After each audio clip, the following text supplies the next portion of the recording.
dalam rangka menyambut bulan Ramadan. Inilah tema yang saya diamanahi untuk saya berikan sebagai bekal bagi kita semua dalam menyambut bulan Ramadan, bagaimana kita membersihkan hati sebelum datangnya bulan Ramadan. Tentunya membersihkan hati ya adalah ibadah yang sangat mulia ya. Sebelum saya jelaskan bahwasanya Ramadan ada keterkaitan dengan masalah membersihkan hati, saya perlu ingin sampaikan kepada para hadirin hadirat tentang keutamaan membersihkan hati ya, keutamaan membersihkan hati. Banyak sekali disebutkan oleh para ulama. Di antaranya ya, agar kita merasa bahwasanya ibadah adalah ibadah yang sangat agung, karena banyak orang fokusnya kepada fisik, kepada casing, kepada penampilan luar ya, tapi kurang perhatikan masalah hati ya. Baik laki-laki apalagi ibu-ibu ya. Perhatian penampilan luar Masya Allah. Tapi hati terkadang kurang diperhatikan. Padahal kalau kita lihat dari dalil-dalil bahwasanya perhatian Allah terhadap hati lebih daripada perhatian terhadap penampilan fisik. Dalam hadis kata Nabi SAW, Innallaha la yanzuru ila suwarikum wala ila ajsamikum walakin yanzur ila qulubikum wa amalikum. Allah tidak melihat kepada rupa kalian, kepada fisik kalian, kepada paras kalian, tapi yang Allah lihatlah hati kalian dan amal kalian. Di hati ini yang menjadi pusat penilaian utama bagi Allah Subhanahu wa taala. Maka seorang berusaha memperhatikan hatinya. Di antara amal ibadah yang teragung atau paling agung adalah bersihnya hati dari segala penyakit-penyakit hati. Ya. Tadi kita dengarkan adik kita Raka, hafizahullah, membacakan firman Allah Subhanahu wa taala tentang doanya Nabi Ibrahim alaihissalam. Ketika Nabi Ibrahim berdialog dengan kaumnya, dengan ayahnya yang mereka menyembah berhala-berhala, terjerumus dalam kesyirikan, mereka mengotori hati mereka dengan kesyirikan, dengan ketergantungan kepada selain Allah Subhanahu wa taala. Maka di akhir tadi yang dibaca oleh adik kita Raka, di mana Nabi Ibrahim berdoa, wala tukhzini yauma yub'atsun yauma la yanfa'u malun wala banun illa man atallaha biqalbin salim. Ya Allah, janganlah engkau hinakan aku pada hari kebangkitan kelak. Jangan kau hinakan aku pada hari kebangkitan kelak. Yauma la yanfa'u malun wala banun, hari di mana tidak bermanfaat anak-anak dan harta. Illa man atallaha biqalbin salim, kecuali orang yang bertemu dengan Allah dengan membawa hati yang bersih. Dan hati bersih dari segala bentuk penyakit, di antaranya penyakit kesyirikan, ketergantungan kepada selain Allah Subhanahu wa taala. Ini di antara doa yang dipanjatkan oleh Ibrahim alaihissalam ya, agar diberikan hati yang bersih. Makanya kalau saya boleh katakan di antara keutamaan membersihkan hati adalah ini permohonan para nabi. Inilah permohonan para nabi. Tadi Nabi Ibrahim, tadi kita sebutkan doa Nabi Ibrahim. Di antaranya misalnya doa Nabi Musa. Doa Nabi Musa. Kata Allah Subhanahu wa taala, Nabi Musa berdoa, Rabbi shrah li sadri. Ya Allah, lapangkanlah dadaku. Yaitu bersihkan dadaku dari hal-hal yang membuat dadaku menjadi sempit. Ya. Di antara doa Nabi Musa, ya, Rabbi shrah li sadri. Ya. Doa Nabi Ibrahim tadi, wala tukhzini yauma yub'atsun, jangan kau hinakan aku pada hari kebangkitan kelak, yaitu bersihkanlah hatiku ya Allah agar aku bertemu dengan Engkau dengan hati yang bersih. Di antaranya adalah doa Nabi Muhammad sallallahu alaihi wasallam. Rasulullah SAW berdoa, Nabi Muhammad sallallahu alaihi wasallam, waslul sakhimata qalbi, yang artinya ya Allah, cabutlah penyakit-penyakit hatiku dari hati. Cabutlah, jadi penyakit hati itu bercokol dalam dada. Rasulullah berdoa kepada Allah, waslul sakhimata qalbi, cabut itu semua penyakit-penyakit hati yang ada dalam dadaku. Jadi menunjukkan mereka memohon agar hati mereka bisa bersih. Kemudian di antara keistimewaan bersihnya hati ya, yang kedua, bahwasanya ini adalah ciri-ciri penghuni surga. ciri-ciri penghuni surga. Kata Allah Subhanahu wa taala, "Wa naza'na ma fi sudurihim min ghillin ikhwanan ala sururin mutaqabilin." Allah sebutkan dalam dua surat. Pertama dalam surat Al-A'raf, "Wa naza'na ma fi sudurihim min ghillin tajri min tahtihimul anhar." Kami cabut dari dada-dada mereka penyakit ghil, penyakit hati. Demikian dalam surat Al-Hijr, "Wa naza'na ma fi sudurihim min ghillin ikhwanan ala sururin mutaqabilin." Jadilah mereka saling bersaudara berhadap-hadapan. Kata Allah Subhanahu wa taala, "Wa naza'na ma fi sudurihim min ghillin ikhwanan ala sururin mutaqabilin." Allah menggambarkan bahwasanya di antara ciri-ciri penghuni surga, Allah cabut seluruh penyakit-penyakit dalam dada mereka. Sehingga akhirnya mereka jadilah apa? Jadilah mereka ikhwanan, saling bersaudara berhadapan dengan penuh semangat. Sebagaimana dua orang saling mencintai, saling bersahabat, berdiskusi, berbicara, saling berhadapan. Bukan berbicara sambil main HP, bukan berbicara sambil ngelirik kanan kiri, tidak, saling berhadapan karena kerinduan. Kenapa? Hatinya bersih satu yang lainnya. Tidak ada kedengkolan, kejengkelan sedikit pun dalam hati mereka. Makanya ya, tidak ada orang masuk surga hatinya enggak bersih, enggak mungkin. Karenanya ini di antara, kita lanjutkan, karena ini adalah ciri penghuni surga. Kenapa dijadikan ciri penghuni surga? Karena hati yang bersih adalah kebahagiaan. Karena hati yang bersih adalah kebahagiaan. Tidaklah kita ini sengsara, menderita, kecuali kalau ada penyakit dalam hati kita. Entah hasad, entah dongkol, entah jengkel, entah suudzon. Ini semua yang buat kita musuh kebahagiaan, penyakit-penyakit hati. Oleh karenanya, di antara kebahagiaan yang diraih oleh para penghuni surga adalah mereka memiliki hati yang bersih. Mereka memiliki hati yang bersih. Kemudian para hadirin hadirat yang dirahmati Allah Subhanahu wa taala, di antara keistimewaan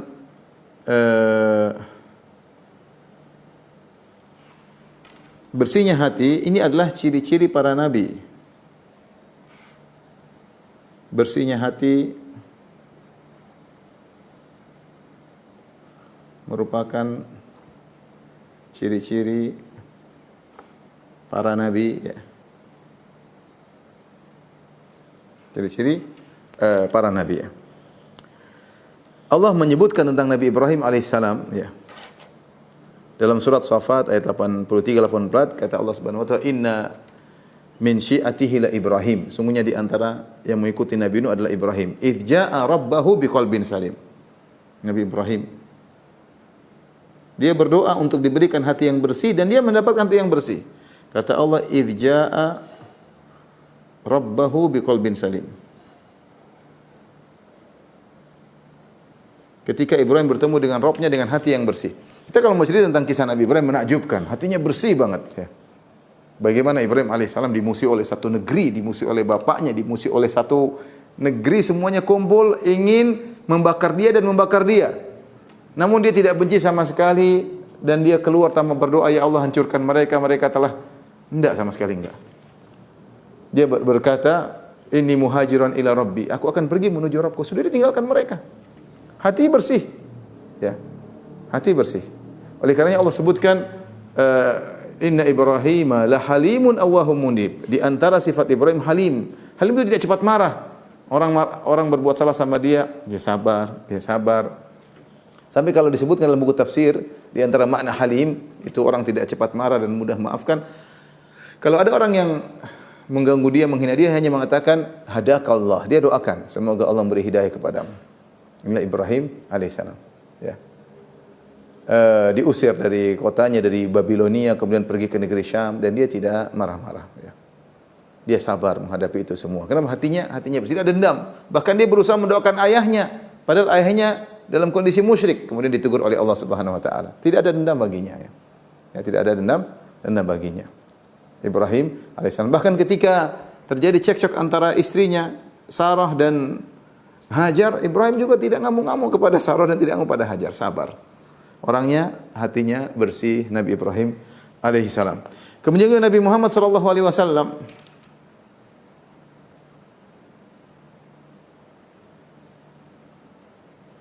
Allah berfirman, "Alam nashrah laka sadrak." Alam nashrah laka sadrak. Bukankah kami telah melapangkan dadamu? Dada Nabi SAW lapang. Oleh karena kalau kita lihat bagaimana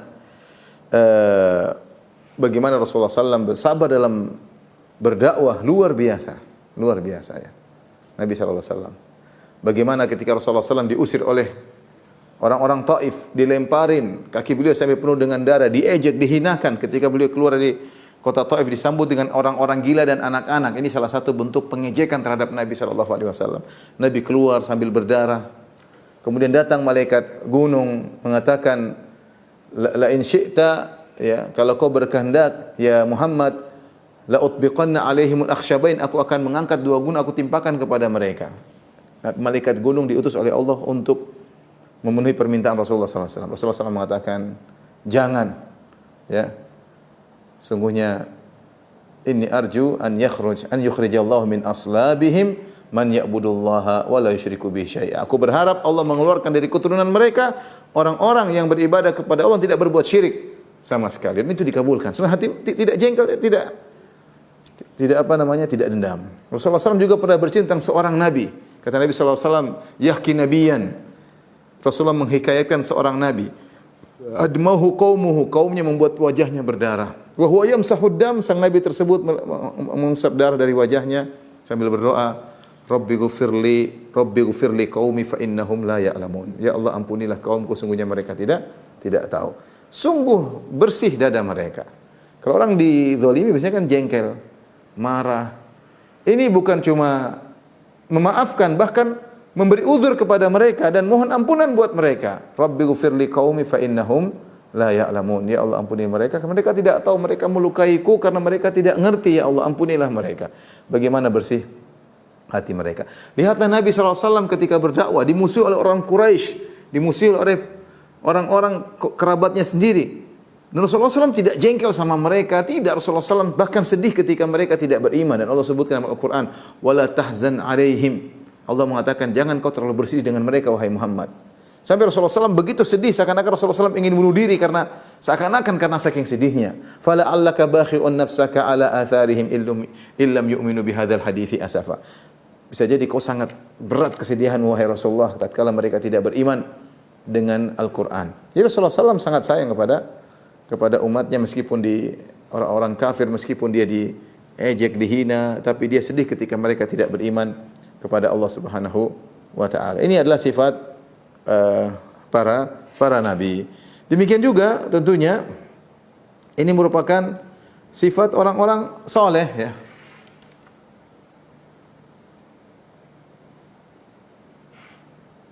Bersihnya hati merupakan sifat orang-orang saleh.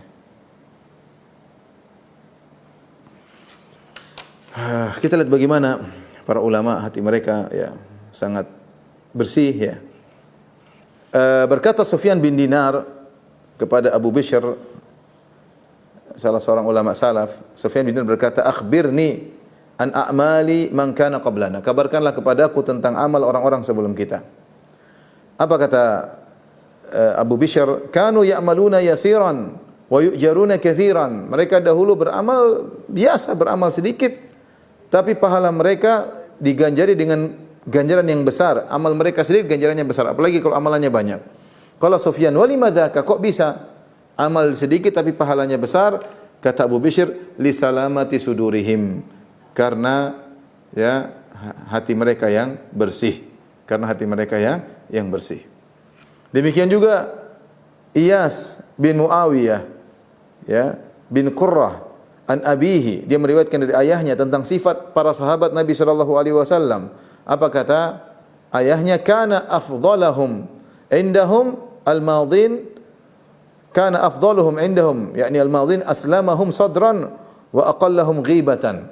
Orang yang paling mulia di antara mereka, di antara para sahabat, di antara orang-orang terdahulu adalah orang aslamahum sadran, yang paling bersih hatinya dan yang paling sedikit gibahnya, ya.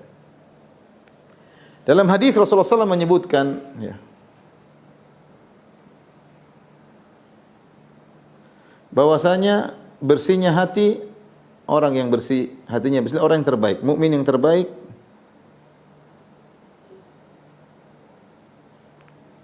yang bersih hatinya.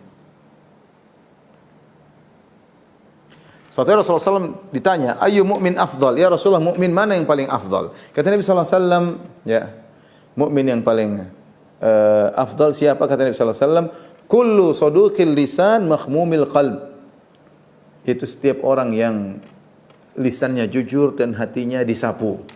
Para sahabat berkata, ya Rasulullah, sadiqul lisan arafnahu. Ya Rasulullah, muslim yang jujur kami ngerti maksudnya. Fama makhmumul qalb? Apa yang dimaksud dengan seorang muslim yang hatinya disapu? Makhmum artinya disapu. Rasulullah SAW mengatakan kullu taqiyyin, ya. Yaitu yang dimaksud adalah setiap hati yang bertakwa, yang tidak ada ghil, tidak ada dengki, wala hasad, wala baghi, tidak ada dengki, tidak hasad, tidak ada kejengkelan, hatinya bersih. Itu yang dimaksud dengan makhmumul qalb, dan dia adalah mukmin yang terbaik. Rasulullah SAW menggambarkan hati itu seperti suatu wadah yang sering kotor, yang harus disapu. Seperti rumah kalau namanya tiap hari ada debu yang masuk, ada kotoran yang masuk, harus disapu. Nah, orang yang mukmin yang terbaik selalu perhatian terhadap hatinya, dia bersihkan hatinya. Karena sumber-sumber hal-hal yang buat hati ini kotor banyak. Apa yang kita lihat, apa yang kita dengar, apa yang kita bicarakan, pergaulan, berinteraksi, itu bisa membuat hati kotor. Bisa hati kotor. Akhirnya kita terkena penyakit jengkel, terkena penyakit dengki, ternyata terkena penyakit dendam. Maka dia berusaha membersihkan hati. Terkena penyakit riya, terkena penyakit ujub, suka pamer, dan macam-macam. Merasa bangga, merasa tinggi, merendahkan orang lain. Penyakit hati banyak. Dan dia senantiasa berusaha memperhatikan apa? Hatinya. Oleh karenanya, ya, di antara ciri penghuni surga, ya, sebab utama masuk surga,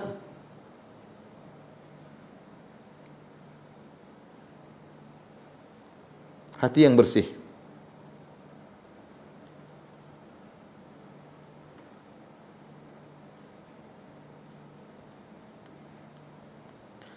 Dalam satu hadis, suatu Rasulullah SAW duduk bersama para sahabat. Tiba-tiba Rasulullah berkata, "Yatlu alaikum rajulun min ahlil jannah." Akan muncul sekarang seorang penghuni surga. Para sahabat lihat tiba-tiba ada seorang Ansari keluar sambil membawa sendalnya. Kemudian jenggotnya masih menetes air, mungkin dia habis berwudu. Orang ini penghuni surga. Orang biasa-biasa aja. Kemudian besoknya lagi Rasulullah SAW ngobrol dengan teman-teman, dengan sahabat-sahabatnya. Tiba-tiba Rasulullah SAW berkata, "Yatlu alaikumul an rajulun min ahlil jannah." Sekarang akan muncul lagi seorang penghuni surga. Mereka tunggu, ternyata orang yang sama. Keesokan harinya 3 kali. Dalam hadis hasan dalam Musnad Imam Ahmad. Hari ketiga datang Rasulullah berkata, "Yatlu alaikumul an rajulun min ahlil jannah." Sekarang akan muncul seorang penghuni surga. Muncul lagi orang tersebut. Maka Abdullah bin Amr bin As penasaran, dia ingin tahu orang ini apa. Apa sih? Maka dia pun datang ke orang tersebut, dia mengatakan, dia pura-pura, ya akhi, wahai saudaraku, saya punya masalah dengan orang tuaku dan saya ingin berjanji tidak tidur bersama dia, ingin tidur bersamamu. Akhirnya diizinkan. 3 hari, 3 malam, sahabat ini tidur bersama orang tadi. Dia ingin tahu sebenarnya amalannya apa. Ternyata tidak ada yang spesial. Dia lihat tidak ada yang spesial. Hari pertama lewat hari kedua. Cuma kalau dia ta'arruf fil lail, kalau dia terbangun di malam hari, dia memuji Allah Subhanahu wa taala. Itu amalannya.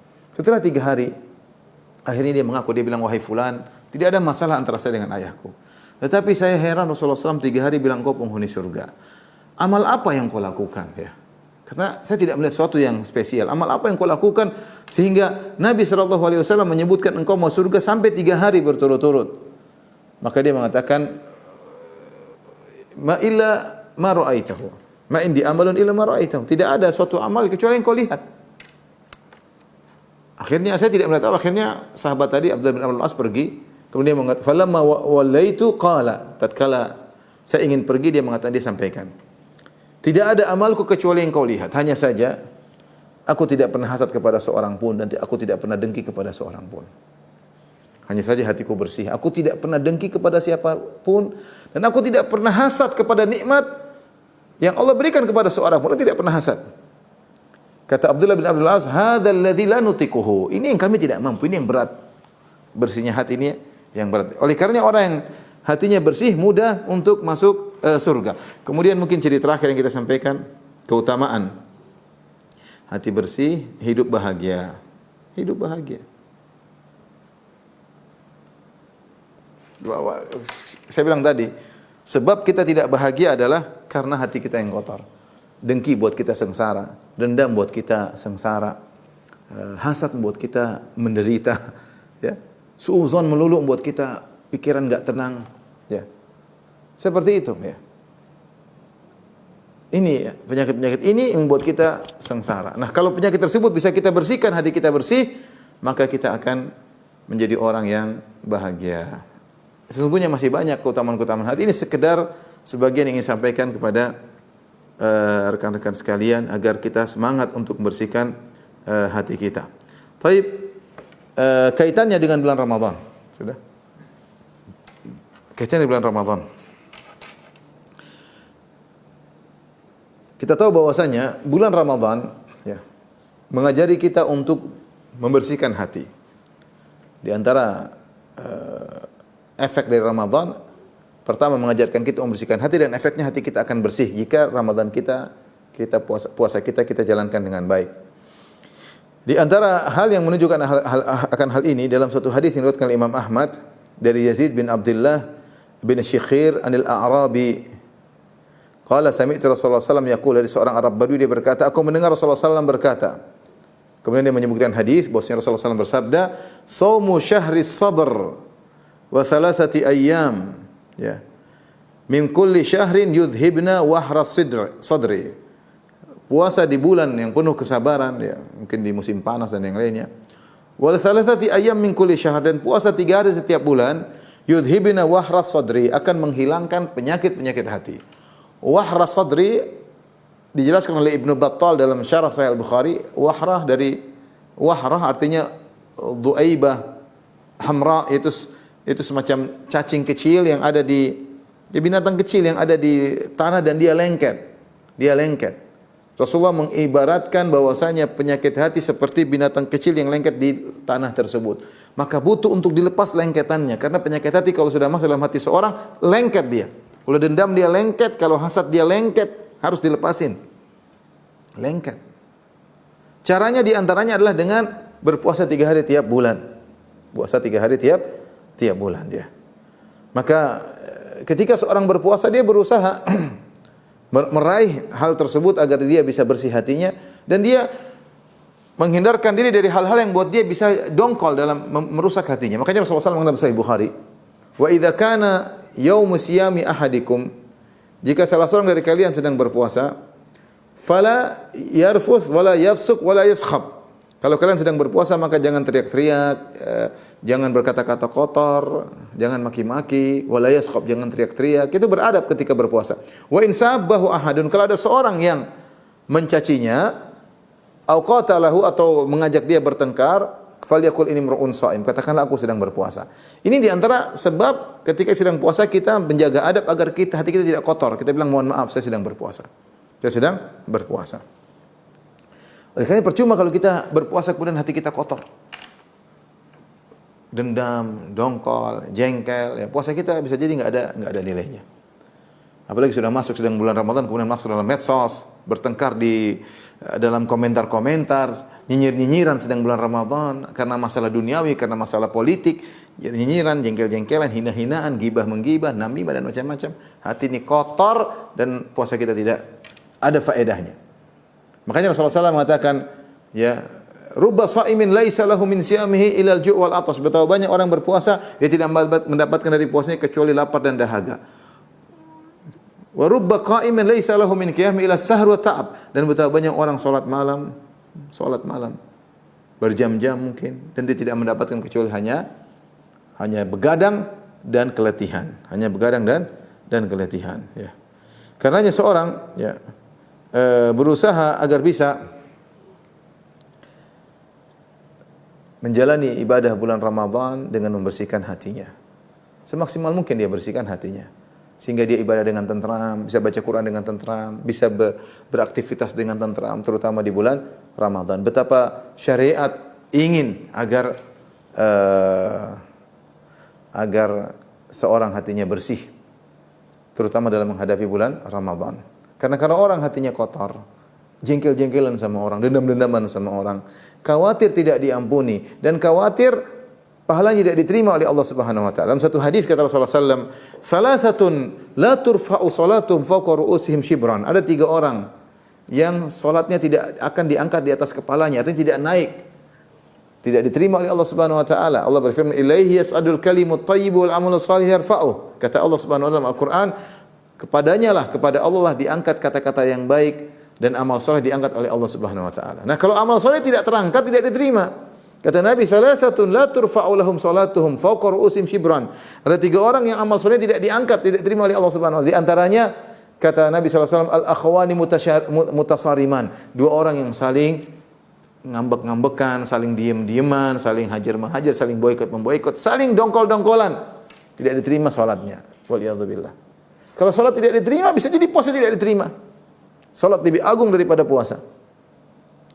Maka jangan sampai kita sambut bulan Ramadan dengan dongkol, jengkel. Ini saatnya kita sudah maafin lah. Ngapain ribut melulu mau bulan Ramadan? Khawatir ibadah kita tidak diterima. Kemudian juga Rasulullah SAW pernah bersabda dalam satu hadis, "Yuftahu abwabul jannah fi kulli yaumil itsnain wal khamis." Sungguhnya pintu-pintu surga dibuka pintu surga setiap hari Senin dan setiap hari Kamis. Fayughfaru likulli 'abdin la yusyriku billahi syai'an. Dan Allah akan memberi bonus ampunan setiap hari Senin, hari Kamis, karena pintu-pintu surga dibuka kepada setiap hamba yang tidak berbuat syirik sama sekali. Illa rajulun kana bainahu wa baina akhihi syahna. Kecuali seorang yang punya permusuhan dengan saudaranya. Fayuqal, maka dikatakan anziru hadaini hatta yastaliha. Dikatakan tundalah pemberian ampunan kepada kedua orang ini. Tundalah pemberian ampunan kepada kedua orang ini. Tundalah pemberian ampunan kepada kedua orang ini sampai mereka damai. Subhanallah, sampai mereka damai. Maka pertengkaran, kedongkolan hati, jengkelan, sudahlah. Masa kita menyambut Ramadan dengan jengkel-jengkelan, marah-marahan, ya. Ada orang sedikit tidak cocok dengan kita, kita jengkel, kita dendam, kita marah. Tidak cocok dengan kita, tidak sesuai dengan keinginan kita, berbeda pendapat dengan, tidak harus kita jadikan musuh. Bahkan kita bisa menasihati dengan cara yang baik, mau terima enggak terima bukan urusan kita. Hidayah di tangan Allah Subhanahu wa taala. Lihatlah bagaimana Nabi sallallahu alaihi wasallam berusaha, ya, berdakwah dengan penuh rasa cinta kepada orang yang menyelisihinya. Ingin orang yang tersesat untuk dapat hidayah. Dan ini sifat para nabi ketika mereka berdakwah. Bahkan kepada orang yang menyelisih, bahkan kepada orang yang mencaci maki, dia tetap sayang. Kenapa? Hatinya bersih. Taib. Kalau begitu, pertanyaan berikutnya, bagaimana cara kita membersihkan hati? Ya.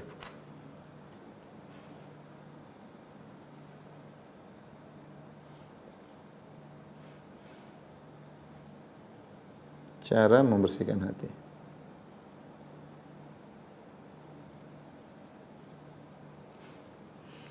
Pertama, berdoa tentunya.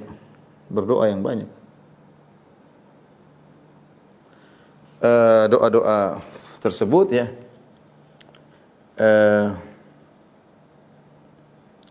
karena hati yang bersih itu adalah amalan andalan. Saya bacakan satu khabar riwayat dari Zaid bin Aslam, dia berkata, "Dukhila ala Abi Dujana radhiyallahu anhu wa huwa marid wa kana wajhuhu yatahallal." Ya.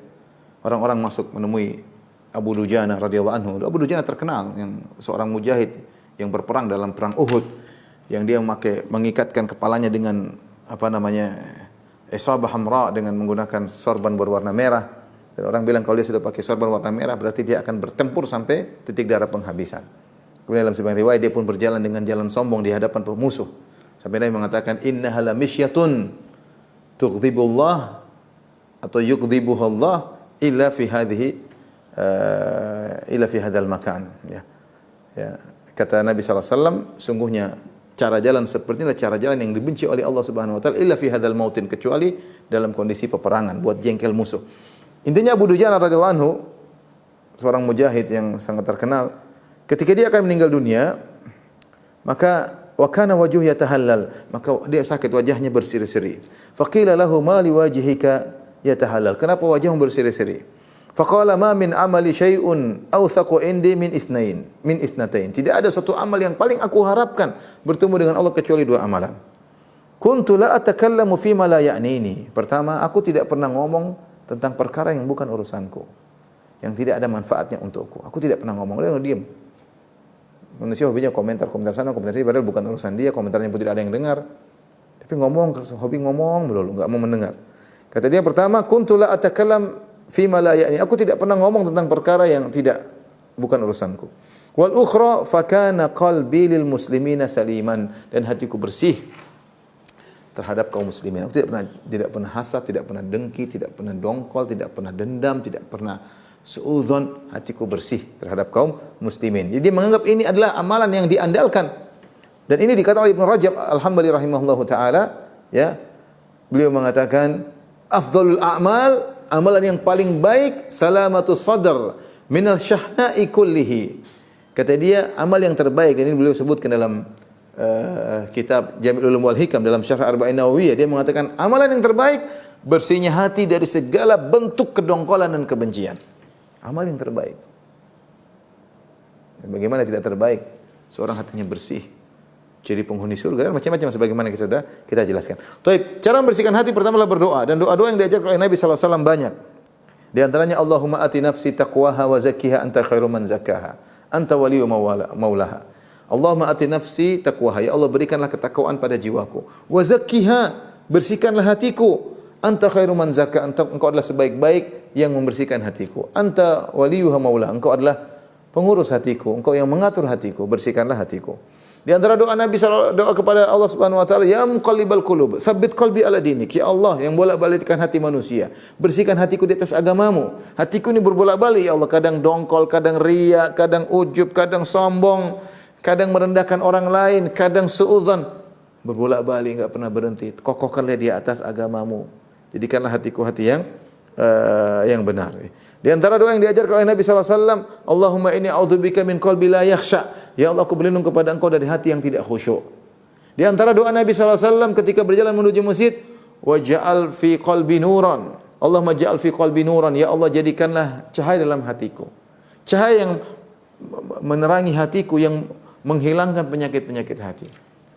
Allahumma ja'al fi qalbi nuran. Ya Allah, jadikanlah cahaya dalam hatiku. Di antara doa Nabi sallallahu alaihi wasallam, waslul sakhimata qalbi. Ya Allah, cabutlah penyakit-penyakit hati dari hatiku. Kita doa benar-benar minta kepada Allah agar kita dibersihkan hati. Jadi doa ini yang paling pertama dan utama dengan doa-doa yang diajarkan oleh Nabi sallallahu alaihi wasallam, ya.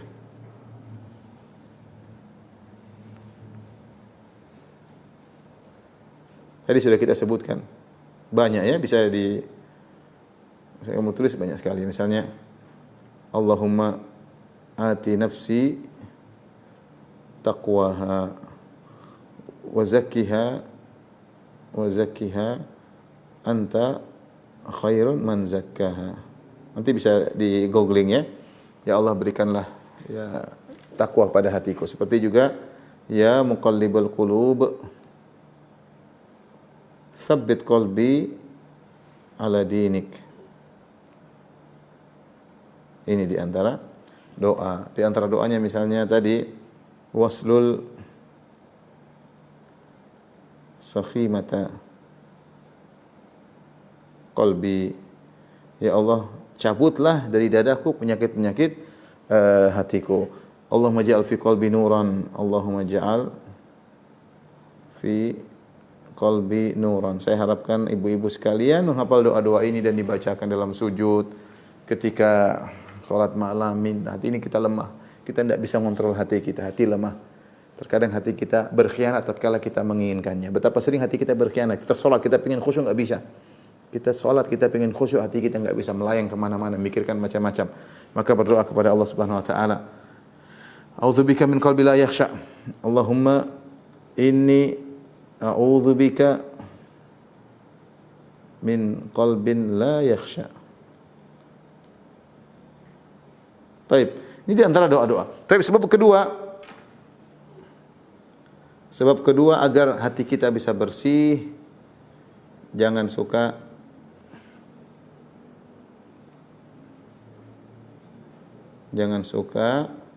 dengar keburukan-keburukan orang lain, kecuali ada perlunya. Dalam hadis yang diriwayatkan oleh Imam Ahmad dalam musnadnya dengan sanad yang diperselisihkan, dihasankan oleh Syekh Ahmad Sakir dan didhaifkan oleh Syekh Albani rahimahullah taala, maknanya Rasulullah SAW bersabda, "La yuballighuni ahadun min ashabi ahadan an ahadin syai'an." La yuballighuni ahadun min ashabi an ahadin syai'an. Ya. Aku tidak ingin salah seorang sahabatku menyampaikan kepadaku tentang berita orang lain, saya enggak suka.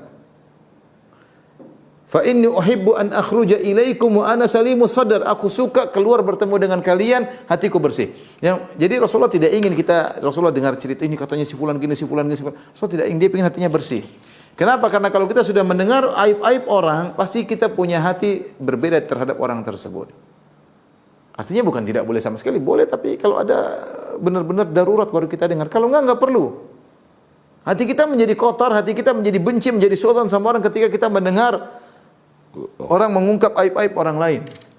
Seandainya kebaikan orang lain dibuka, mungkin hati kita bisa bersih. Mungkin datang teman kita, taruhlah si A ngomong tentang si B. Firanda, si B itu begini.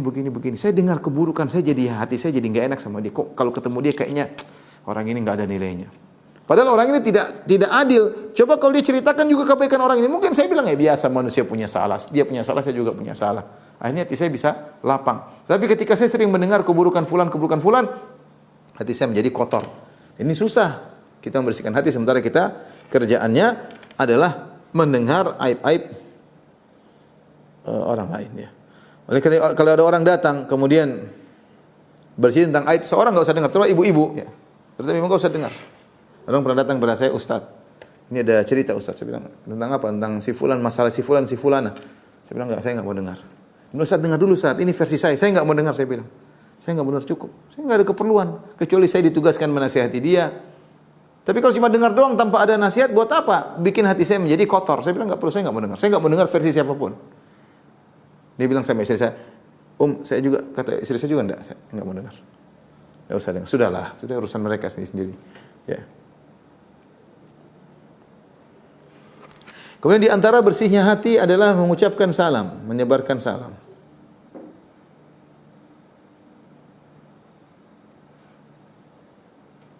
Terutama kepada orang yang hati kita ada masalah dengan dia.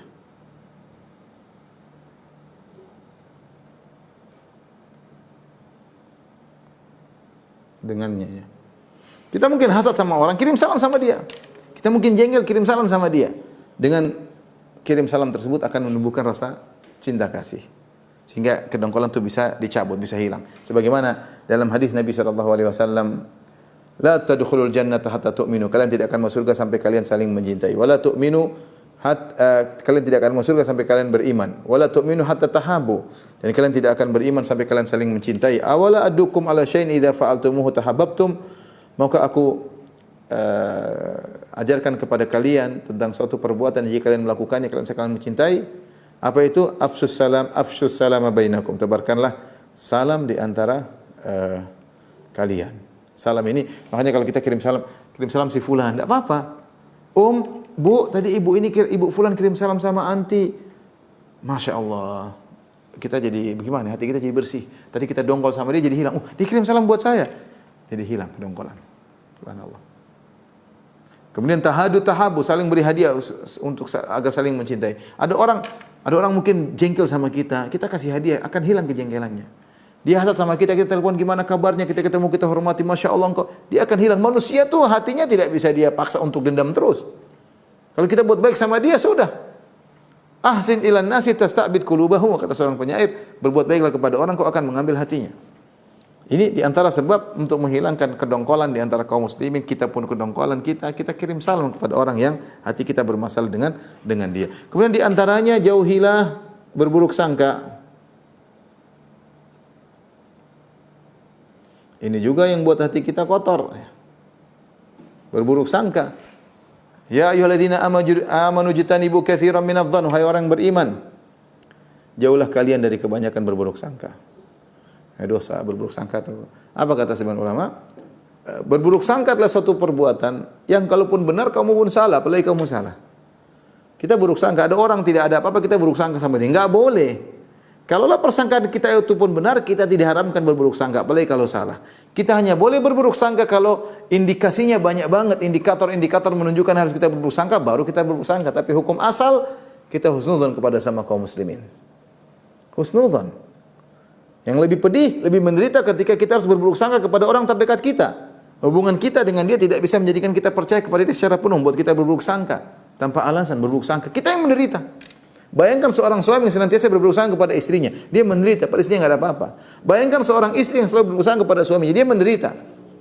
Ya kecuali ada hal yang buat harus berburuk sangka, oke lah. Kalau enggak ada, hanya menyiksa dan mengotori hati. Rasulullah SAW bersabda, "Iyyakum wadh-dhann fa inna dhanna akdzabul hadits." Waspadalah kalian dari berburuk sangka, dari persangkaan-persangkaan, karena persangkaan adalah perkataan yang paling dusta. Kenapa Nabi mengatakan persangkaan adalah perkataan yang paling dusta? Karena kalau dusta, kita tahu kita dusta, kita tahu kita salah. Tapi kalau kita berdzon, berprasangka, kita menyangka itu benar, padahal dia dusta. Sehingga kedustaan tersebut kita sangka kebenaran. Maka Nabi mengatakan fa inna dzanna akdzabul hadits. Persangkaan adalah pembicaraan yang paling dusta. Kata Umar bin Khattab radhiyallahu taala anhu, "La tadhunnanna bi kalimatin kharajat min akhika su'an wa anta tajidu laha minal khairi mahmala." Janganlah kau berprasangka keburukan dari perkataan yang dikeluarkan oleh saudaramu. Jangan kau berprasangka buruk sementara kau masih bisa mentakwilnya, masih kau bisa tafsirkan kepada makna yang baik. Jangan ditafsirkan kepada makna yang buruk. Oh, dia maksudnya ngomong begini, maksud dia adalah begini. Enggak perlu. Selama masih kita bawakan kepada tafsir yang baik, sudah, kita ngapain kita tafsirkan ke yang buruk. Selamat, hati kita bersih. Bersih. Ya.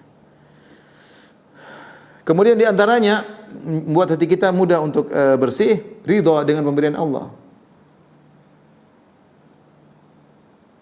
Dengan pemberian Allah. Kata Nabi SAW, "Irda bima qasamahullahu lak, takun agnan nas." Ridhalah dengan pemberian Allah kepadamu, niscaya kau akan menjadi orang terkaya. Yang buat hati kita kotor, hasad, dengki, karena kita enggak ridha dengan apa yang Allah berikan kepada kita. Ya. Kemudian ridha, karena kita enggak ridha, kita jadi tamak, jadi hasad sama orang, hati kita jadi penyakit. Di antaranya yang keenam, ridha dengan takdir Allah. Ini juga betapa hati kita ada pilu, sedih, macam-macam, jengkel karena kita enggak ridha. Kalau kita ridha, kita dah sudah, ini yang terbaik. Allah memberikan keputusan ini adalah yang terbaik, ya. Sehingga kita menjadi tentram hati kita. Di antaranya menjauhi sebab-sebab pertengkaran. Enggak usah lah. Kalau kita masuk grup, kita tahu ini pembahasan bisa bikin orang ribut, enggak usah dibahas. Kita tahu kalau komentar kita bikin dia sakit hati, tidak ada faedahnya, ngapain? Tidak usah. Hal yang menyebabkan pertengkaran kita jauhi. Kalau dalam satu grup ternyata orang bertengkar, keluar aja, ngapain? Ngapain kita kotori hati kita? Hidup kita cuma sekali, kita ingin bahagia. Kita di rumah saja, kita sudah baik di rumah, ketemu istri, ketemu suami, ketemu anak-anak, mau kita kotori hati kita, merusak kebahagiaan kita yang sengsara kita, ngapain? Ngapain ya ikhwan? Ngapain ya akhwat? Hidup cuma sebentar, sibukkan dengan bermanfaat, ya. Kalau kita sibuk dengan tidak bermanfaat, hati kita menjadi kotor dengan macam-macam, dan sibuk dan jauhkan dari segala perkara yang bisa menimbulkan pertengkaran. Kalau kita ketemu dengan teman, kita tahu kita bahas politik, bisa bikin ribut, enggak usah bahas. Ngapain? Kamu pilih mana? Pilih ribut, enggak usah ribut sama istri gara-gara politik, enggak usah, ngapain? Kamu pilih-pilih aja, enggak usah bikin bahan peributan di antara. Bicara tentang seorang bikin kita ada yang bela, ada yang enggak usah dibahas. Enggak usah dibahas. Jauhi segala sebab-sebab yang bisa menimbulkan pertengkaran. Makanya Allah mengatakan wa qul li ibadi yaqulu latihi ahsan. Katakanlah kepada hamba-hambaku untuk mengucapkan kata-kata yang terbaik. Inna syaitana yanzagu bainahum, karena syaitan mengadu domba di antara mereka. Syaitan mengambil setiap perkataan yang diucapkan seorang untuk dimasukkan ke benak orang yang membacanya, kemudian setan dikte. Maksudnya itu begini. Makanya ketika kita berbicara, Allah suruh pilih kata-kata yang baik. Wa qul li ibadi yaqulu latihi ahsan. Wahai hamba-hambaku, katakanlah pada hamba-hambaku untuk mengucapkan kata-kata yang terbaik. Wa qulu linnasi husna, ucapkanlah kata yang terbaik bagi manusia. Sekarang kita zaman sekarang nyinyir melulu. Kita terjebak dengan pergulatan politik, dengan pergulatan nyinyir sana A, nyinyir B, nyinyir E, subhanallah. Diberi gelar-gelar yang buruk, sudahlah bulan Ramadan kita berhenti gitu dong. Jangan. Kalau menang terus menang cuma duniawi. Kita menang, kita sudah maki-maki dia sudah terhina, kita bangga menghinakan dia. Terus apa yang kau dapatkan dari itu? Apa derajatmu menjadi tinggi di sisi Allah Subhanahu wa taala? Enggak usah ya, enggak usah.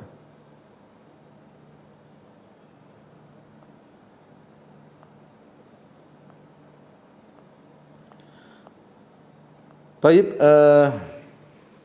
ini mungkin ya para bapak dan ibu yang dirahmati Allah Subhanahu wa taala, sedikit yang saya sampaikan bekal bagi kita untuk bertemu bulan Ramadan. Bersihkanlah hati kita. Anda ingin bahagia, bersihkan hati. Jangan suka dendam. Mudah maafkan orang salah, maafkan. Beri uzur. Ada orang maki-maki kita, sudah takdir Allah. Enggak usah terlalu kita pikirkan. Dia maki-maki kita, ya mungkin kita punya salah. Siapa? Kita ini enggak sempurna. Ngapain bela diri terus? Sudah. Ya. Jangan dendam, mudah maafkan. Jangan suudzon sama orang, jangan merendahkan orang lain. Ketahuilah bahwasanya hati yang bersih min afdhalil a'mal. Hati yang bersihlah amalan yang terbaik. Sebab masuk surga. Ciri-ciri para nabi, ciri-ciri orang saleh sebagaimana yang telah kita jelaskan. Semoga Allah Subhanahu wa taala membuat hati kita bersih ya, sehingga kita bisa bertemu dengan Ramadan, bisa menjalankan ibadah dengan khusyuk, jauh dari penyakit-penyakit hati yang mengganggu kekhusyuan kita. Wallahu taala alam bisawab. Selanjutnya saya kembalikan kepada moderator.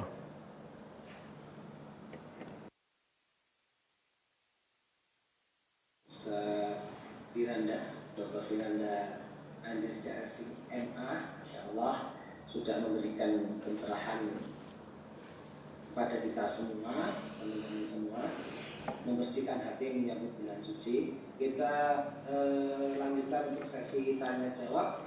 Kami persilahkan kepada teman-teman untuk bertanya langsung, atau saya bacakan yang tadi sudah bertanya, tak mungkin. Monggo silakan. Monggo silakan.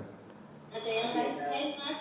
Ada yang raise hand dulu deh. Itu Mas Nopriyadi raise hand. Ada yang angkat tangan. Monggo silakan. Silakan Mas Nopriyadi. Assalamualaikum Ustaz. Waalaikumsalam warahmatullahi wabarakatuh. Izin bertanya Ustaz. Monggo. Alhamdulillah anak kan sekarang udah umur 25 Ustaz, udah tamat kuliah. Anak takut nanti hati anak ini Ustaz terfitnah gitu Ustaz dengan wanita Ustaz. Apa yang harus anak lakukan, menikah atau anak lanjut menuntut ilmu gitu Ustaz? Bagaimana solusinya ya Ustaz? Terima kasih banyak Ustaz. Assalamualaikum. Waalaikumsalam warahmatullahi wabarakatuh. Jazakallah khairan. Sungguhnya kepedulian terhadap hati menunjukkan kebaikan seseorang ya. Bersyukurlah yang bertanya peduli dengan hatinya. Di antara hal yang bisa mengotori hati seorang ketika hatinya terjebak dengan syahwat. Saya bacakan pernyataan Ibnu Qayyim rahimahullahu taala tentang ciri orang yang hatinya bersih ya. Kata Ibnu Qayyim rahimahullahu taala, "Wala tatimmu salamatul qalbi mutlaqan hatta yaslama min khamsati asya'." Tidak akan sempurna keselamatan hati, bersihnya itu bertingkat-tingkat. Tapi kapan hati itu sempurna bersih secara totalitas? Wala tatimmu salamatul qalbi mutlaqan, tidak akan sempurna bersihnya hati seorang secara mutlak hatta yaslama min khamsati asya', sampai dia selamat dari 5 perkara. Min syirkin yunaqidu tauhid. Pertama, hatinya harus bersih daripada kesyirikan. Karena kesyirikan ketergantungan kepada selain Allah. Tadi kita bacakan Nabi Ibrahim alaihissalam setelah berdialog dengan ayahnya, dengan kaumnya yang berbuat kesyirikan, dia mengatakan, "Ya Allah, jangan hinakan aku seperti mereka yang hati mereka kotor. Tapi jadikanlah aku orang bertemu dengan Engkau dengan hati yang bersih." Bersih dari kesyirikan, ketergantungan kepada orang yang tergantung dengan jima, tergantung dengan mayat-mayat, itu hati mereka kotor, ya. Tawakalnya tidak kepada Allah, tawakalnya kepada benda-benda yang tidak bermanfaat. Yang kemudian yang kedua, wa bid'atin tukhalifu sunnah. Ya, hati harus bersih dari bid'ah yang menyelisih sunnah. Kita terima dengan sunnah Nabi SAW. Jangan kita cari-cari hal yang baru yang tidak sesuai dengan sunnah Nabi SAW. Kayaknya kita ada masalah dengan sunnah Nabi. Kok tidak suka dengan sunnah Nabi? Sukanya yang begini. Sukanya yang sesuai dengan keinginan kita. Sesuai dengan tradisi kita. Yang sunnah kita enggak suka. Itu hati kita bermasalah. Hati kita bermasalah. Di antaranya, syahwatin tukhaliful amr. Di antaranya hati harus bersih dari syahwat yang menyelisih perintah Allah Subhanahu wa taala. Dan syahwat ini pintu syahwat sangat banyak. Ada syahwat wanita di antaranya. Ada syahwat wanita, syahwat jabatan, syahwat popularitas, banyak. Masih ada penyakit-penyakit tersebut, hati kita belum beres. Pingin terkenal, pingin populer, pingin disanjung-sanjung orang, pingin amalnya diketahui oleh orang banyak, ya. Pingin jadi penguasa, punya syahwat, ya. Ya, dan macam-macam. Dan syahwat, syahwat wanita, ya. Kemudian di antaranya wa ghaflatin tunaqidu dzikr, dan di antaranya adalah rasa kelalaian yang membuat kita lupa dari mengingat Allah Subhanahu wa taala. Hati ini bisa lalai. Kalau lalai lupa dengan Allah Subhanahu wa taala. Dan sebab kelalaian banyak. Tontonan, apa yang kita dengar banyak. Wa hawan yunaqidu tajridul ikhlas, dan hawa nafsu yang membuat kita tidak ikhlas, tidak sempurna pengikutan kita kepada Nabi sallallahu alaihi wasallam. Intinya di antara perkataan Ibnu Qayyim, kalau hati bersih, bersihkan dari syahwat. Benar, seorang kalau sudah mengalami isyq, kerinduan terhadap bentuk, terhadap film tertentu, terhadap wanita tertentu dengan cara yang haram, maka ini hatinya berpenyakit. Maka keseriusan antum agar hati bersih itu sangat baik. Saran saya, sudah umur 25 tahun menikah. Bismillah menikah. Berdoa kepada Allah, terus tiap malam salat malam, ya Allah berikan aku istri soleha. Istri yang bisa menundukkan pandanganku. Istri dengan sebab dia engkau jaga kemaluanku ya Allah. Ya. Istri yang dengan sebabnya engkau turunkan gejolak syahwatku ya Allah. Jadi intinya berdoa kepada Allah Subhanahu wa taala agar dapat istri yang soleh, kemudian nikah, setelah itu menuntut ilmu. Setelah itu menuntut ilmu, ya. Apalagi kita hidup di zaman fitnah, yang di sana banyak fitnah wanita. Wallahu ta'ala alam bisawab.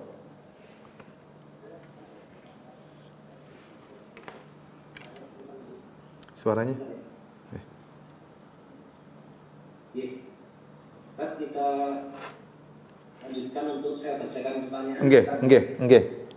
Mungkin ini mewakili teman-teman, nggak bisa semuanya, tapi akan kita bacakan. Insya Allah ini beberapa pertanyaan akan menjadi perhatian kita juga. Assalamualaikum Ustaz, ingin bertanya, kalau sakit hati yang sangat mendalam, perintah bahasanya anak sekarang ya? Apa? Sakit kenapa? Bahasanya anak sekarang itu baper. Baper ya. Sakit hati ya, sangat mendalam. Nah, bagaimana cara menghilangkannya? Itu tak pertanyaannya. Oke. Seperti itu. Iya. Caranya memang itu perkara yang sulit. Hati kalau sudah terluka sulit untuk terobati. Tapi caranya percaya dengan takdir. Makanya di antara doa Nabi sallallahu alaihi wasallam as'aluka ridha ba'dal qadha. Ya Allah, aku mohon agar hati ini ridha dengan keputusanmu. Kau sudah memutuskan, kau sudah mentakdirkan, jadikanlah hatiku ridha. Karena kalau kita ridha, sudah dendam itu akan hilang, sakit hati akan hilang. Orang maki-maki kita sudah takdir. Memang Allah sudah catat di Lauhil Mahfuz. 50.000 tahun sebelum Allah menciptakan langit dan bumi, orang ini akan maki-maki saya. Ya sudah. Ini yang pertama, kita bilang sudah takdir. Yang kedua, kita yakin apa yang kita timpa, yang menimpa, yang kita rasakan sakit hati, itu tidak lain kecuali akibat maksiat yang pernah kita lakukan. Entah kita ingat atau kita lupa. Ini dampaknya. Mungkin maksiat tersebut kita lakukan 10 tahun lalu, 5 tahun lalu, atau minggu lalu, atau kemarin. Dampaknya sekarang, cepat atau lambat, maksiat itu pasti ada dampaknya, kata Ibnu Qayyim, pasti ada dampaknya. Kadang kita lupa istighfar, kadang kita lupa bertobat, sehingga dampaknya terkadang muncul cepat atau lambat. Ini ya sudah, ini mungkin akibat maksiat saya. Yang ketiga, kita yakin bahwasanya dengan kita dizalimi sehingga kita sakit hati, tapi kalau kita sabar menambah derajat. Makanya ada perkataan indah dari seorang ulama, kalau kita disakiti, sangat sakit hati, tapi kita sabar, ketahuilah kesabaran meskipun hati itu sangat sakit, ya tapi kita sabar cari keridhaan Allah, makinlah kebahagiaan yang akan kita rasakan. Semakin berat kita bersabar, semakin besar kebahagiaan yang kita dapatkan. Begitu kita masuk dalam alam barzakh, kita akan bahagia. Ya, yang penting kita bersabar.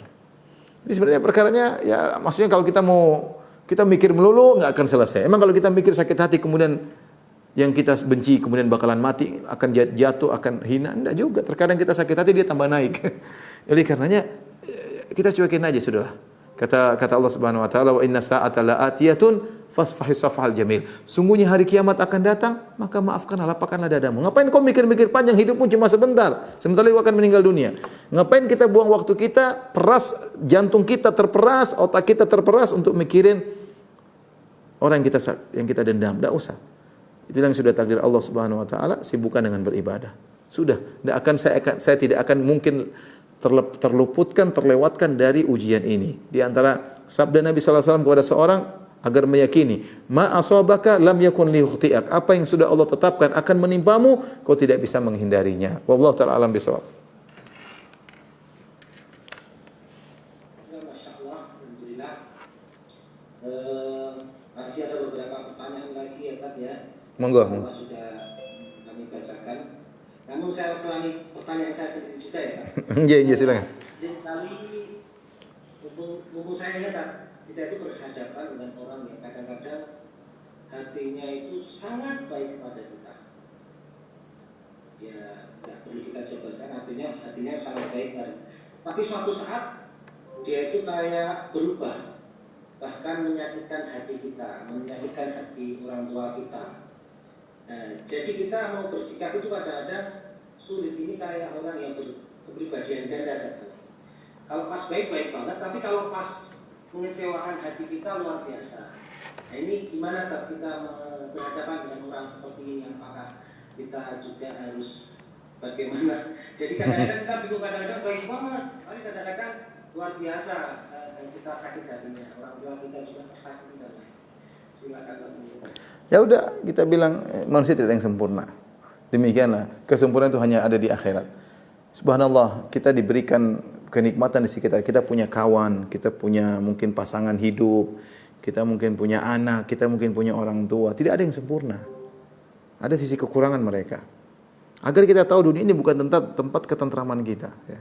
Kita selalu merindukan kesempurnaan yang ada di akhirat. Kapan kita dapat kesempurnaan itu? Kalau kita bersabar menghadapinya. Dan di antara firman Allah yang menjelaskan tentang akhlak yang mulia, kata Allah Subhanahu wa taala, "Khudhil afwa wa'mur bil urfi wa'rid 'anil jahil." Dalam surat Al-A'raf kata Allah Subhanahu wa taala, "Khudhil afwa," yaitu maafkanlah. Apa kata para ulama maknanya apa? Maafkanlah yaitu terimalah kebaikan yang bisa orang lain berikan kepadamu dan maafkanlah kekurangannya. Jangan kau berharap lebih daripada apa yang bisa mereka lakukan. Contoh, kita punya tetangga, ya tetangga kita baik, tapi ada kekurangannya, ya sudahlah. Ya. Kita berharap punya tetangga kita seperti zaman sahabat, nggak mungkin. Dan kita punya kawan juga demikian. Ada sisi baiknya, ada sisi buruknya. Kita nasihati, kalau dia nggak mau dengar, ya sudah, sabar. Karena tidak ada yang sempurna.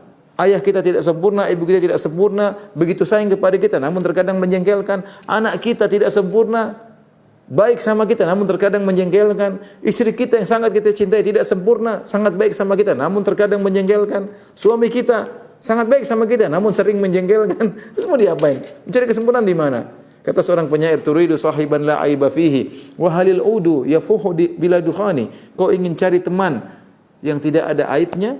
Tidak mungkin. Apakah ada kayu gaharu mengeluarkan bau harum tanpa asap? Pasti ada asapnya, baru keluar aroma yang indah. Oleh karenanya kita ini sekedar jawaban umum.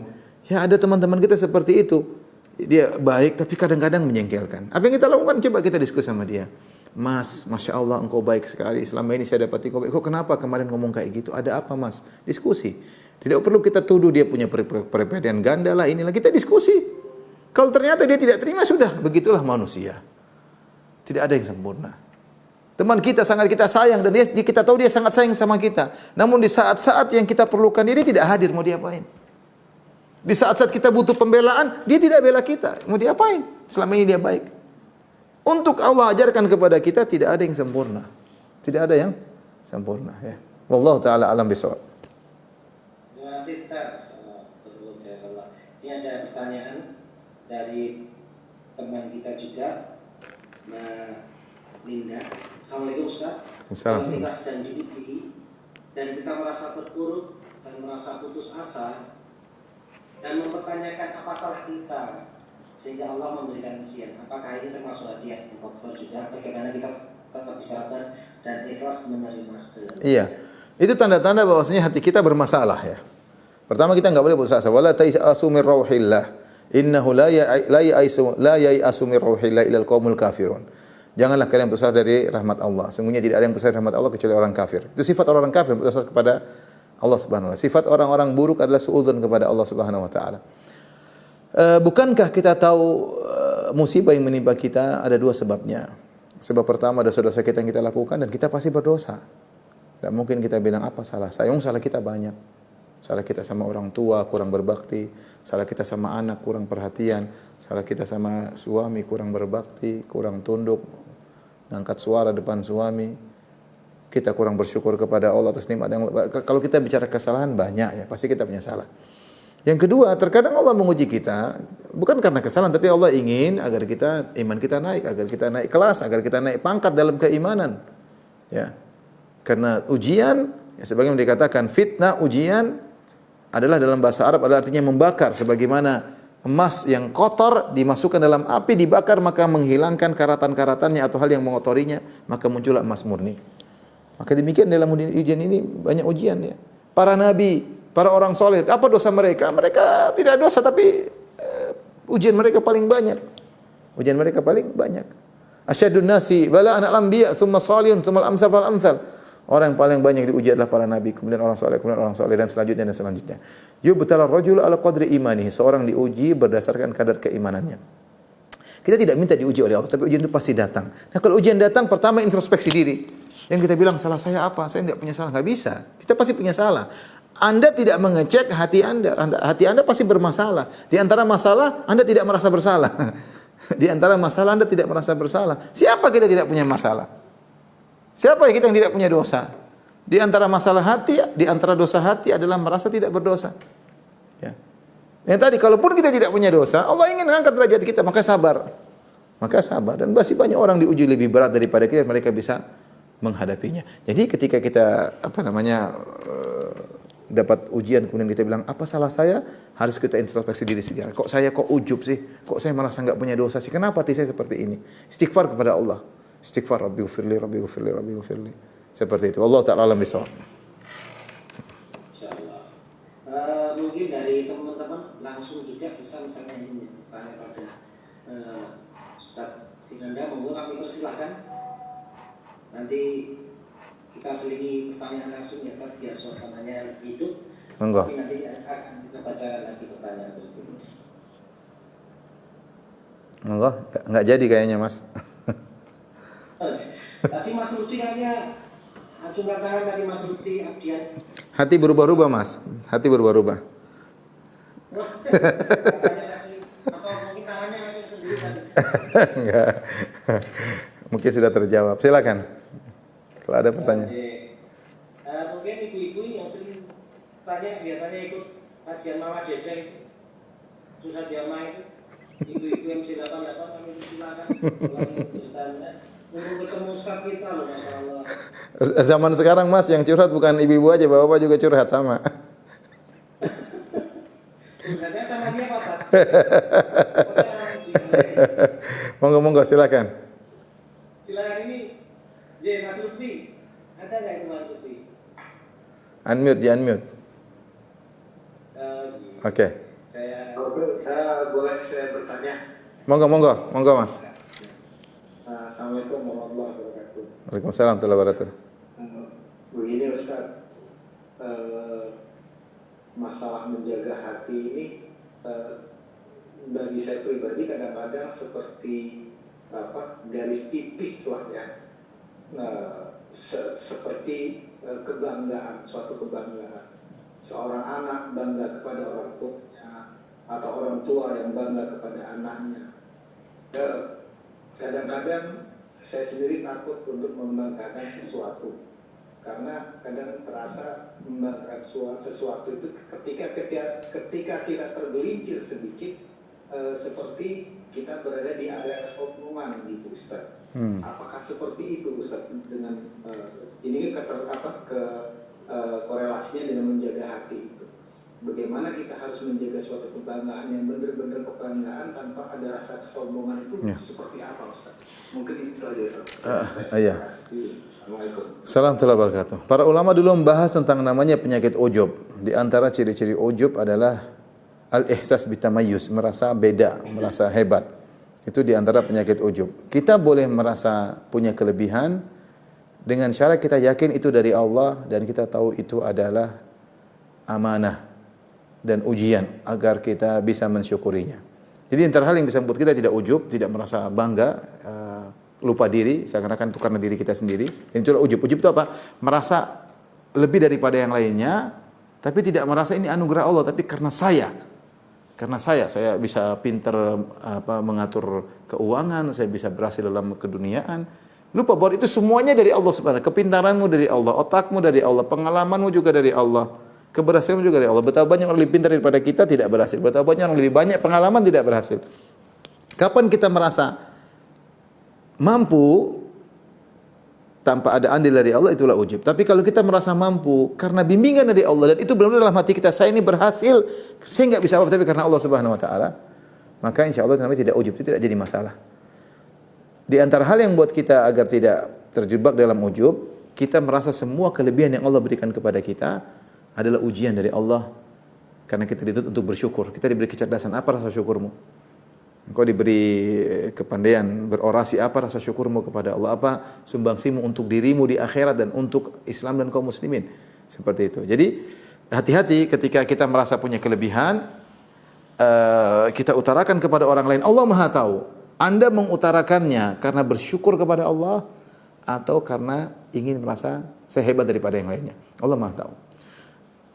Allah yang berfirman, "Wa amma bi ni'mati rabbika fahaddits." Adapun nikmat yang Allah berikan kepadamu, sampaikanlah. Tujuannya apa? Allah menyuruh kita cerita tentang kenikmatan kita agar kita bersyukur karena kita sering lupa dengan nikmat Allah. Maka kita bersyukur, alhamdulillah Allah mudah berikan saya ini, alhamdulillah saya dimudahkan, alhamdulillah. Bukan kita menceritakannya untuk bangga, merasa diri lebih tinggi daripada yang lainnya. Kapan kita menceritakannya dalam rangka untuk bangga, merasa tinggi daripada yang lain, itulah ujub yang lama-lama bisa mengantarkan kepada kesombongan. Waliyadzubillah. Maka seorang waspada, boleh dia merasa baik dan dia boleh menceritakannya dengan syarat dalam rangka untuk bersyukur kepada Allah. Dan Allah Maha tahu isi hati kita. Wallahu ta'ala alam bisawab. Silakan teman-teman yang lain lagi. Ini nampaknya semakin hangat, bisa langsung dua arah dari teman-teman juga. Waktunya kayaknya masih cukup ya. Kayaknya satu pertanyaan lagi, Mas. Oh, sih. Pengennya sampai malam ya, Pak? Jangan, Mas. Cukup, Mas. Iya, nanti ya persiapan sholat malam ya, Tad ya. Allah alam. Jangan-jangan ditunggu istri, Mas. Makanya saya harus cepat-cepat. Ya. Silakan teman-teman, ini satu pertanyaan lagi, monggo Mbak Novi Wulandari mungkin ini. Monggo. Bertanya, Novita. Baik, terima kasih. Assalamualaikum warahmatullahi wabarakatuh. Waalaikumsalam warahmatullahi wabarakatuh. Saya Novita ini dari Jakarta juga. Mau menanyakan, kadang-kadang kan wanita itu susah untuk melupakan ya. Apalagi kalau udah marah gitu kan, kayaknya hati itu udah terluka tuh susah kalau untuk melupakan. Tapi kadang-kadang ada juga yang berpendapat, oke, baik, saya memaafkan, tetapi tidak akan melupakan. Nah, ini apakah hal seperti itu bisa dikatakan bahwa hatinya sudah bersih atau bagaimana ya Ustaz ya? Dalam pencerahan. Terima kasih. Wassalamualaikum warahmatullahi wabarakatuh. Salam warahmatullahi wabarakatuh. Yang penting dia memaafkan. Masalah lupa atau tidak itu bertingkat, tapi dia sudah lepas daripada dosa. Sesungguhnya hati yang paling bersih adalah dia cuek dengan itu semua. Dia tidak lupa, tapi dia tidak jengkel. Namanya orang daya ingat kan kuat. Saya tidak lupa, tapi saya tidak perlu jengkel. Sudah takdir Allah Subhanahu Wa Taala. Jadi orang maki-maki kita nggak perlu kita dendam. Pokoknya ya sudah, saya maafkan. Saya memang tidak lupa, nggak mungkin lupa karena lupa itu masalah file yang ada di kepala kita. Cuma kita tidak lupa itu maksudnya apa? Kalau maksudnya saya tetap jengkel, itu berarti belum maafkan. Tapi kalau maksudnya saya ingat, tentu saya harus hati-hati ke depan, di kemudian hari dalam bersikap dengan orang ini, itu tidak ada masalah. Tidak lupanya tersebut dalam rangka untuk kewaspadaan di kemudian hari. Karena seorang mukmin tidak disengat dari satu lubang dua kali. Enggak ada masalah. Jadi bukan harus kita lupa, tidak ingat sama sekali. Enggak, itu perkara yang di luar kemampuan kita. Itu adalah file yang ada di benak kita. Semakin hafalan kita kuat, kita tidak akan pernah lupa orang itu pernah ngomongin kita begini orang. Tetapi kita jangan dendam. Tapi kalau maksudnya saya maafkan, tapi saya ingat-ingat saya dendam, itu namanya belum maafkan. Maka kita periksa kembali hati kita. Dan demikian para ikhwan dan akhwat Bapak yang dirahmati Allah Subhanahu Wa Taala, kajian kita semoga Allah menganugerahkan kepada kita hati yang bersih sehingga kita bisa bertemu dengan bulan Ramadan dengan nyaman, dengan tentram, dengan khusyuk. Demikian wabillahi taufiq wal hidayah. Assalamualaikum warahmatullahi wabarakatuh.